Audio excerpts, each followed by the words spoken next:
Welcome to the Deep Dive. Our mission today, we're going to unpack a conflict that really it's less about just a few hours of fighting and much more about the absolute reset of a nation.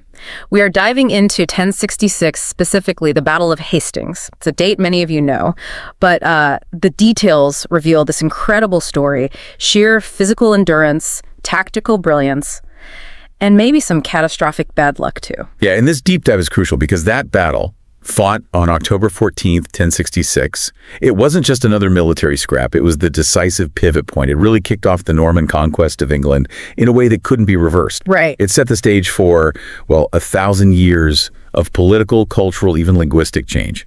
We still feel the echoes today, you know? And geographically, thinking about where this all happened, it unfolds near the town of Battle, the present-day town in East Sussex, about 7 miles from Hastings itself. That's the spot. Just that little patch of ground. And that's where the entire direction of English society just veered off course. A whole new elite came in, a fundamentally different way of governing. Absolutely. That's kind of the origin story of modern England in many ways. Yeah. Which makes understanding how we got there really essential. Okay, let's dig into that then. The speed and scale of this invasion, it sort of suggests England was maybe ripe for the taking. Yeah. What created this power vacuum that invited such a huge battle? Well, you hit on it. It was the ultimate medieval instability, a succession crisis, plain and simple. King Edward the Confessor, he died back in January 1066, and crucially, he was childless. No single agreed-upon heir. So instantly, you've got this deadly competition brewing, primarily between three very powerful figures who all felt they had a legitimate claim to the English throne. And one of those was Harold Godwinson, an Anglo-Saxon earl, extremely powerful, right? And he gets crowned king almost immediately. He does, but he inherited a throne that was basically surrounded by rivals from day one. It sounds stressful. Massively. He faced an immediate multi-directional threat. I mean, just think about the psychological pressure, let alone the physical demands. First, he's got an invasion up north, orchestrated by his own estranged brother Tostig, who'd actually teamed up with the Norwegian king, Harold Hardrada, a really formidable Viking warrior. Wow, his own brother. Yeah. And while Harold's scrambling to deal with that Viking threat, the third claimant, William, Duke of Normandy, is busy getting his invasion fleet ready across the channel. The timeline here is it's what really stands out, isn't it? Harold didn't really get a moment to catch his breath or regroup. Not a second. That's the astounding context you absolutely have to remember. Harold marches his army way up north, and just 3 weeks before Hastings, he completely smashes the Norse forces at Stamford Bridge. Kills both his brother and Hardrada. A huge victory in itself. A massive victory. It basically saved England from becoming part of a Scandinavian empire. But he barely has time to even register that win before the news arrives. William's landed, hundreds of miles away down south, at Pevensey, with fresh troops. I just can't imagine the pressure Harold must have been under. He's got to force march his army, an army that's already fought a major battle. And won. But they're exhausted. Right. Exhausted. The professional corps, the Housecarls especially, hundreds of miles back down the country. What is it, about 200 miles in less than 2 weeks? Something like that, yeah. An incredible pace. So this incredible rush south, it means they arrive to face William's forces utterly depleted. That intense fatigue, it just shapes the entire story of Hastings. They get to the battlefield, Senlac Hill, and immediately have to throw up a desperate defensive line. They chose good ground, the high ground, which was smart. Crucial, yeah. But the human cost of that march south must have been immense. So, okay, after this almost impossible march, the two armies face off on Senlac Hill. Let's look at the forces. On one side, King Harold and his Anglo-Saxon English army. On the other, William, Duke of Normandy, leading a pretty diverse Norman-French force. Exactly. And Harold knew, especially given how tired his men were, that they couldn't really match the Normans in a mobile fight out in the open. Excellent. So they dug in. They relied entirely on their greatest strength, that shield wall formation right on top of the hill. Tell us a bit more about the shield wall. I mean, what made it so effective, so formidable, especially against the kind of mixed forces William brought? It was a defensive masterpiece, really. The English forces were mostly infantry. You had the elite professional Housecarls armed with those absolutely devastating two-handed Dane axes. You're some reputation. Oh, yeah. And then you had the feared, which was more like a local militia, the levies.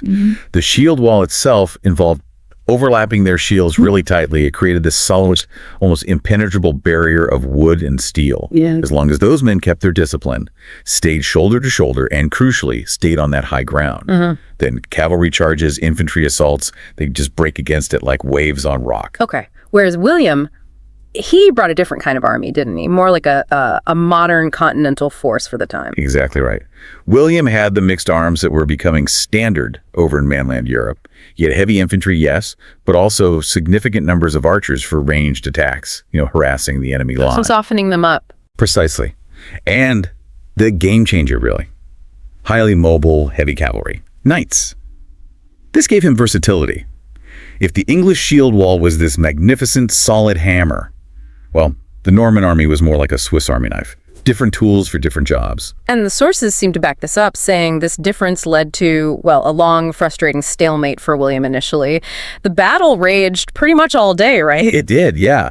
Hours and hours. The Normans just couldn't break those English lines with repeated direct assaults, uphill charges against that wall. It just wasn't working. That's quite something, a testament to the English defense. Absolutely. It speaks volumes about the discipline, especially of those Housecarls, but also the feud holding firm.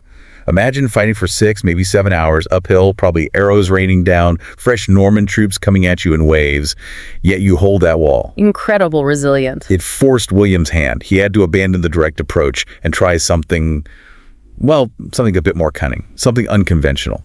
And that became the tactical turning point. The feigned retreat.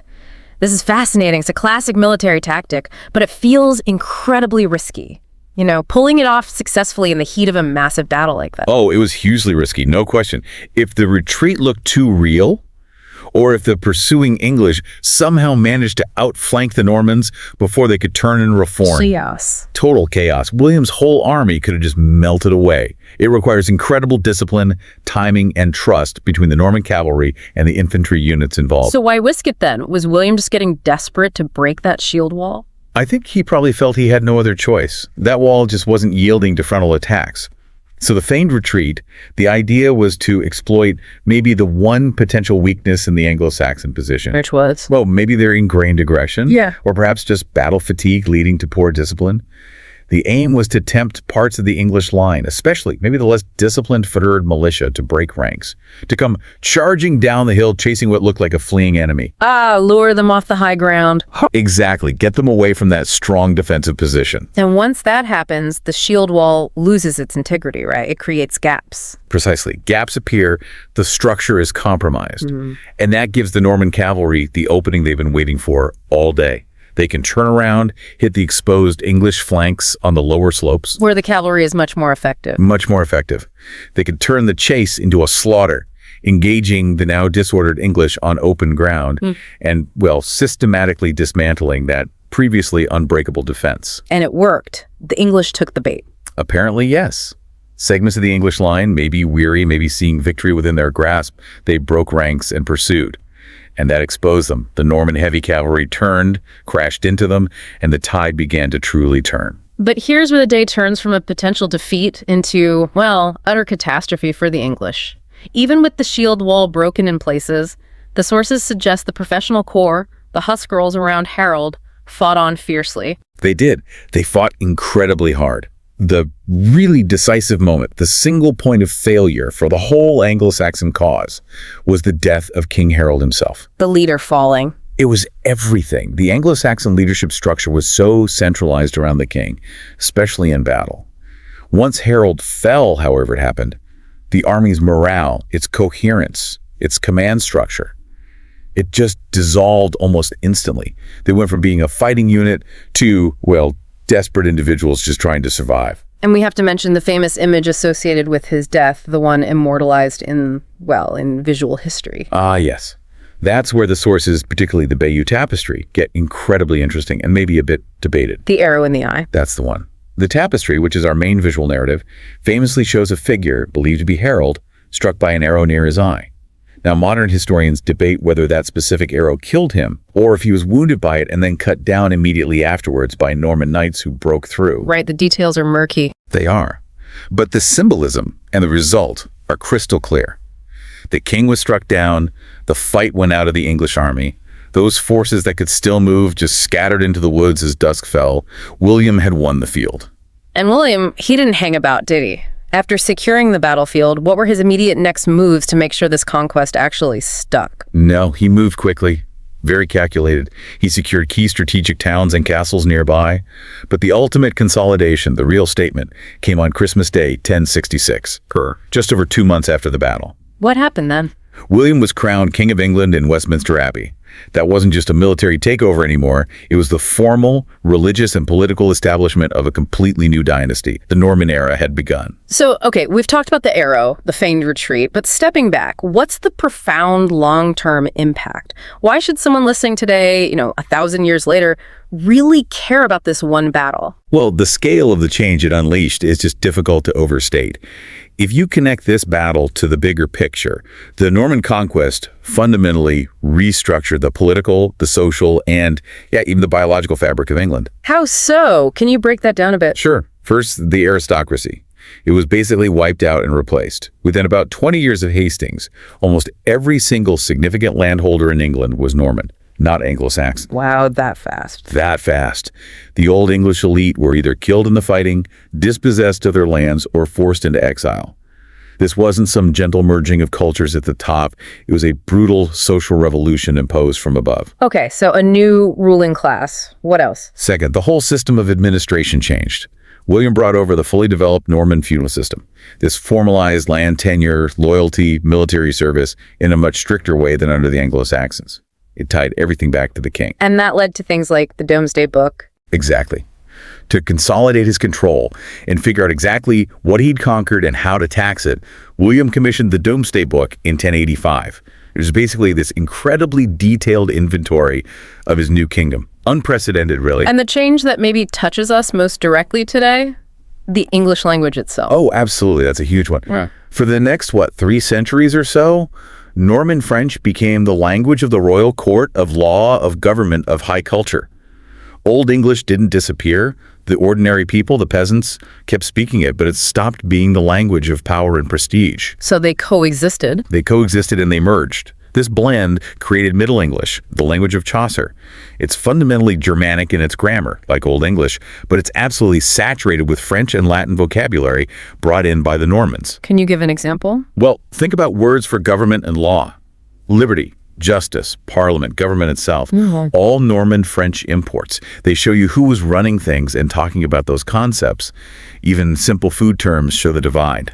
The Anglo-Saxon peasant farmer tended the live animal, the cow, the pig, the sheep. But the Norman lord, sitting down to dinner, ate the cooked meat, the beef, the pork, the mutton. That's fascinating. The language itself reflects the class structure. It absolutely does. Our language still bears the linguistic scars, or maybe the richness of that conquest. And politically, England's focus shifted dramatically. Before 1066, England had strong ties to Scandinavia, the North Sea world. Right, the Viking connections. Exactly. After 1066, England's fate became intrinsically tangled up with continental Europe, especially France, for centuries. Constant wars, diplomacy, royal marriages, all across the Channel. Hastings rerouted England's entire geopolitical trajectory. And standing right there on Senlac Hill today, there's a pretty powerful physical reminder of this massive shift in power. There is indeed. The site itself is now home to Battle Abbey. William founded it, supposedly right on the very spot where King Harold fell. Talk about a statement. It was the ultimate symbolic assertion, wasn't it? The new King of England building this huge monument to his victory right on the grave of the old regime. And, of course, we are hugely indebted to the Bayeux Tapestry for giving us that incredible, almost immediate, though definitely a biased visual story of the whole campaign leading right up to William's victory. This has been a truly monumental deep dive. Just to quickly recap for everyone listening, we started with that pressure cooker of the succession crisis, Harold's almost unbelievable forced march south. Exhausted but defiant. Exactly. Then we explored the clash of military styles, that formidable but ultimately static Anglo-Saxon shield wall against the versatile Norman combined arms, the archers, the cavalry. The Swiss Army knife versus the hammer. Right. And we saw how William's risky but effective tactic, the feigned retreat, combined with the absolutely catastrophic death of King Harold, sealed England's fate. It led to this complete overhaul: aristocracy, language, politics, the whole structure. A total transformation. Yeah. Which leaves you perhaps with one final provocative thought to mull over. Okay, let's hear it. We know William's victory was significantly helped because Harold's men were just utterly spent from that march and the earlier battle at Stamford Bridge. So consider this. If Harold had met William with a fully rested, full-strength army, or even if William had landed just a week earlier while Harold was still busy fighting Hardrada way up north, might the outcome have been completely different? So ask yourself, was Hastings a triumph of Norman tactical genius and superior military organization? Or was it perhaps more about lucky timing, exploiting an opponent who'd literally just saved England from one invasion, only to be immediately confronted by another?